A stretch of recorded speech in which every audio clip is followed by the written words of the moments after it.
E eu aqui, e neste vídeo nós vamos falar sobre Cruzada, filme de 2005, dirigido pelo absolutamente injustiçado nos últimos anos Ridley Scott. E, bom, vamos lá. Estrelado também pelo Orlando Bloom, esse filme tem um dos elencos mais fantásticos ever. Orlando Bloom, Liam Neeson, tem a Eva Green, tem o Edward Norton, tem o Jeremy Irons, tem o David Thewlis, tem o cara que faz o cara que faz o Saladino, esse filme fantástico, eu vou tentar pronunciar o nome dele. É Ghassan Massaoud. Eu não sei se eu não pronunciei certo, mas ele é fantástico como Saladino. E Cruzada. Cara, Cruzada. Esse é um filme que ele foi injustiçado na época. Tem críticos que elogiam bastante o Cruzada, assim como tem outros que detestam. Então, ele tem aí as suas contravenções.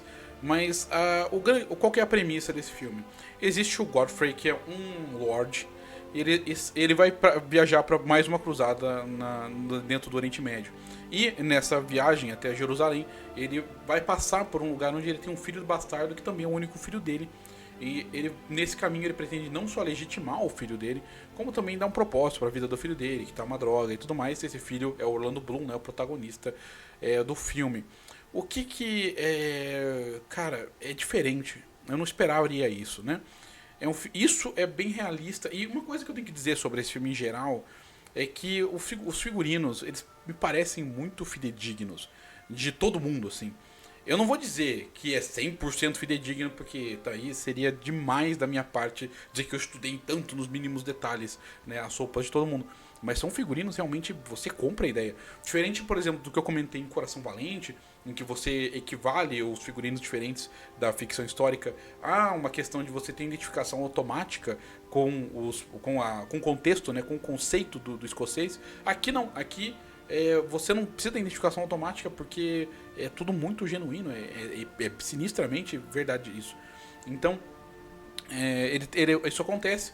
O Baleão de Ibelin, ele vai com o pai dele, ele vai com o pai dele para Jerusalém, mas no caminho, né, bem no começo do caminho, o pai dele é ferido mortalmente e acaba morrendo já quase em Jerusalém. E depois disso, né, começa a vida e aventuras das cruzadas, né, junto com aventuras, né, junto com esse personagem, né, do Orlando Bloom.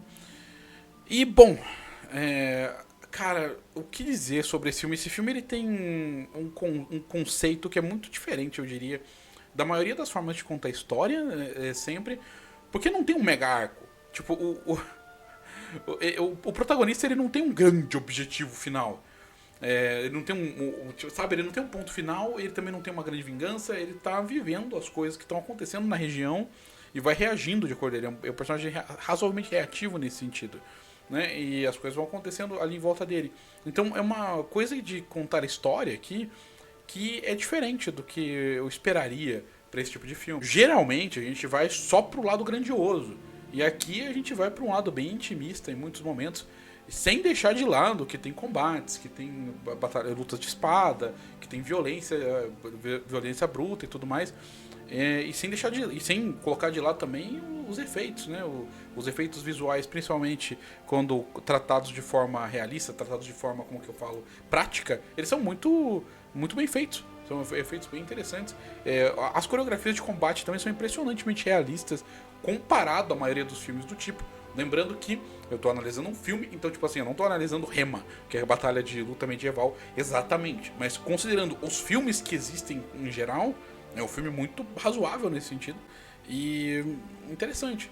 Como eu comentei, tem poucos arcos, assim, eu diria que só o protagonista mesmo tem um arco maior. E o arco dele não é tão grande quanto ele poderia ser. Porque assim, ele não é um mega devoto religioso e tudo mais, como a maioria dos outros. E também não é um mega herege que não se importa com nada. Então ele não tem nenhum caminho para um lado nem para o outro para fazer, entende? Ele só é um cavaleiro muito honrado. Ele só é um cara muito honrado e muito habilidoso. Então ele não tem muito um trajeto para se fazer. Então o que a gente vai vendo, na verdade, é a história se desenrolar em volta dele e com ele também, obviamente. Inclusive cumprindo as promessas que ele fez pro pai dele. O pai dele, né, que é interpretado aqui pelo Liam Neeson, o Godfrey, ele é um cara extremamente honrado e extremamente, digamos assim, extremamente dignificante, sabe? Você gosta de ver ele na tela e tal, no pouco tempo que ele tá ali. Então, é realmente impressionante. No entanto, essa figura, ela não fica só ele. Vários outros personagens vão fazendo. Tem um hospitalar que faz um papel meio de conselheiro também pro protagonista. A gente tem, finalmente, o grande personagem aqui da cruzada, que é o rei Balduíno. O rei Balduíno, cara, ele é fantástico. É interpretado pelo Edward Norton sem aparecer o rosto dele em nenhum momento, porque o Balduíno ele tinha lepra e ele usava uma máscara e ficava todo coberto de tecido e tudo mais, então a gente não vê o ator basicamente, exceto por pequenos pedacinhos e tal do rosto, na maior parte do tempo. Mas é incrível mesmo assim, você vê a respiração cansada, né? E com ao mesmo tempo é um cara ultra dignificado, é um cara muito digno, assim, né? O próprio Saladino, que também é um cara extremamente nessa vibe, um cara extremamente dignificante, assim.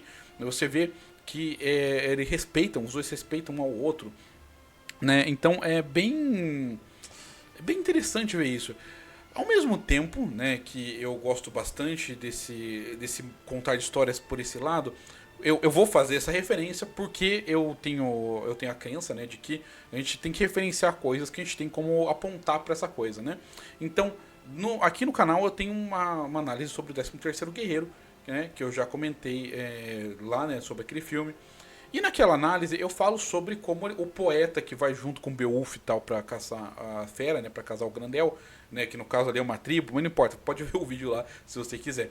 Naquele vídeo eu comento que apesar dele ser o cara que é como se fosse nós, né, vagando por aquele mundo e tal, e os acontecimentos vão acontecendo à sua volta, ele não compra, ele não vende muito essa ideia pelo fato de que ele não tem uma grande transformação, né, com essa experiência. É claro, ele ressignifica algumas coisas na vida dele, ele reinterpreta algumas coisas da questão religiosa, né? O filme ele é bem corajoso nesse sentido. É um dos filmes mais corajosos, no ponto de vista assim de sociológico mesmo, assim, de martelar em muitas questões ali. Então realmente é um filme muito corajoso. Só que o personagem ele continua sendo o guerreiro honrado do começo ao fim, né? Ele não é exatamente, claro, ele comete um erro no começo, mas ele não é exatamente um personagem que tem muito espaço para grandes reviravoltas internas, entende? Ele tem, é claro, mais entendimento do mundo com isso, com toda essa experiência, mas ele não tem grandes reviravoltas internas, pelo menos não na minha perspectiva pessoal. Partindo daí, né? Então a gente tem aqui um enredo que ele é um pouco, eu diria, baseado em decorrer de acontecimentos e não em arcos. A gente tem personagens que são fantásticos, assim. Eu não consigo, é sério, eu não consigo apontar pra um personagem de Cruzada que seja ruim.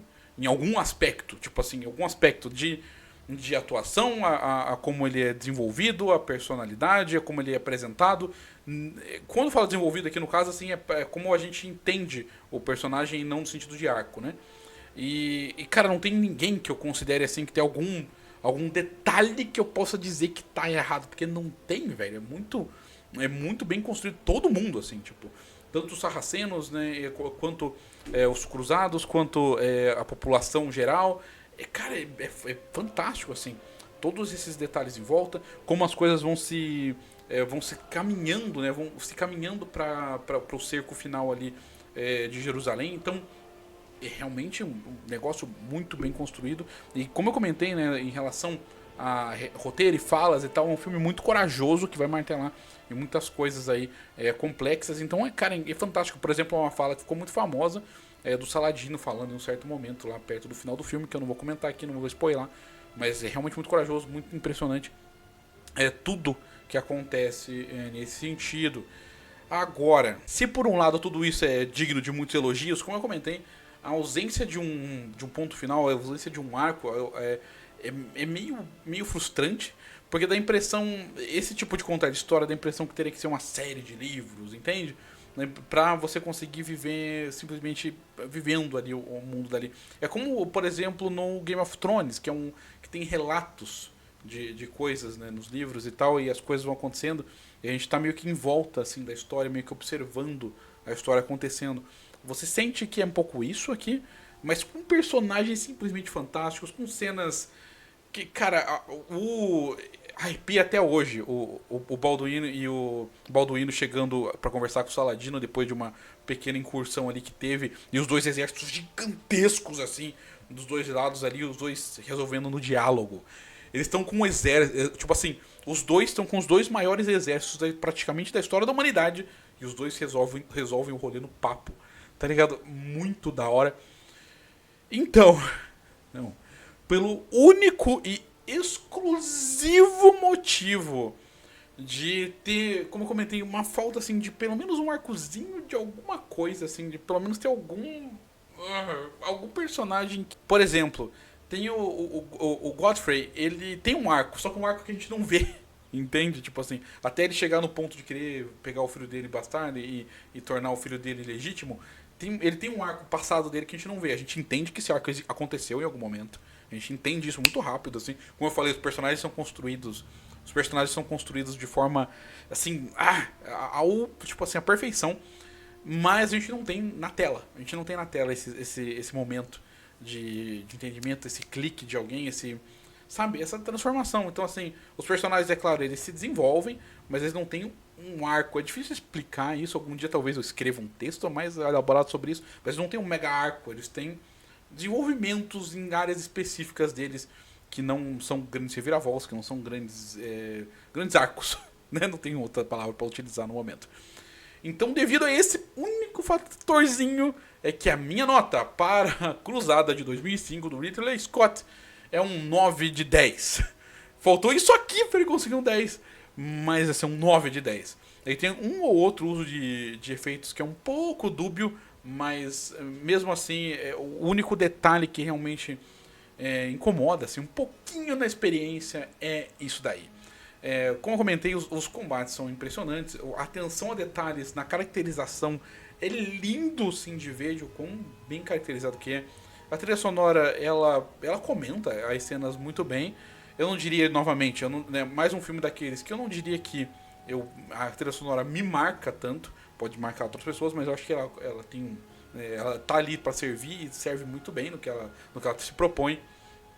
E, cara, vale muito a pena. Se você gosta de filme medieval, o Cruzado é muito legal, tá ligado? O Cruzado é um filme muito bacana. Mas é isso. Se gostou do vídeo por algum motivo, razão, circunstância, peço para você dar um like, se inscrever, apertar no botão do sininho para ter mais notificações. E é isso aí. Valeu! E até mais!